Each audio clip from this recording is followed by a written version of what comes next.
ಮದ್ಯದ ಅಂಗಡಿಗಳ ಪರವಾನಗಿದಾರರು ನಿಯಮ ಉಲ್ಲಂಘಿಸಿದ ಕಾರಣ ಅನಿರ್ದಿಷ್ಟಾವಧಿ ಉಪವಾಸ ಸತ್ಯಾಗ್ರಹ ಹಮ್ಮಿಕೊಳ್ಳಲಾಗಿದೆ.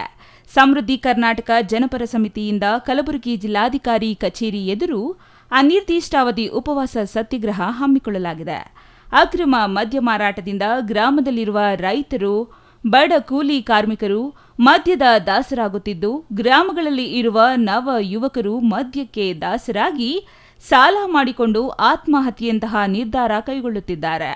ಕೆಲ ರೈತರು ಅಕ್ರಮ ಮದ್ಯ ಸೇವನೆ ಮಾಡಿ ತಮ್ಮ ಜಮೀನುಗಳನ್ನು ಕಳೆದುಕೊಳ್ಳುತ್ತಿದ್ದಾರೆ ಎಂದು ಆರೋಪಿಸಿದರು.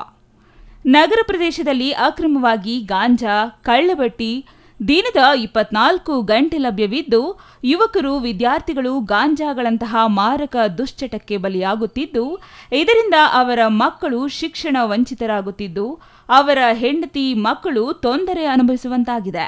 ಹೆಣ್ಣು ಮಕ್ಕಳು ಕೂಲಿ ಮಾಡಿಕೊಂಡು ಮನೆಯ ಜವಾಬ್ದಾರಿ ಹೊತ್ತು ಮಕ್ಕಳಿಗೆ ಶಿಕ್ಷಣ ನೀಡಲು ಅದೆಷ್ಟೇ ಪ್ರಯತ್ನಿಸಿದರೂ ಸಹಿತ ದುಶ್ಚಟಕ್ಕೆ ಬಲಿಯಾದ ಅವರ ಗಂಡಂದಿರು ಕುಡಿತ ಅಮಲಿನಲ್ಲಿ ಹಣಕ್ಕಾಗಿ ಪೀಡಿಸುತ್ತಾ ಚಿತ್ರಹಿಂಸೆ ನೀಡುತ್ತಿದ್ದಾರೆ ಎಂದು ದಕ್ಷಿಣ ಮತಕ್ಷೇತ್ರದ ಶಾಸಕ ಅಲ್ಲಮಪ್ರಭು ಪಾಟೀಲ್ ಹೇಳಿದರು.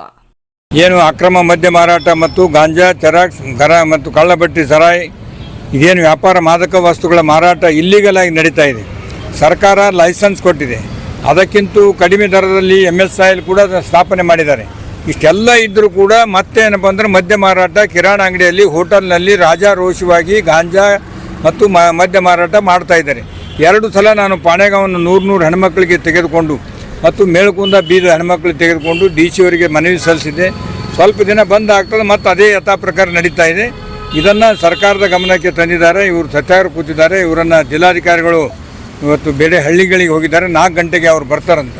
ಅವ್ರು ಬಂದ ತಕ್ಷಣ ಅವ್ರ ಜೊತೆ ಹೋಗಿ ಮಾತನಾಡಿ ಇದನ್ನು ತಕ್ಷಣ ನಿಲ್ಲಿಸಬೇಕು.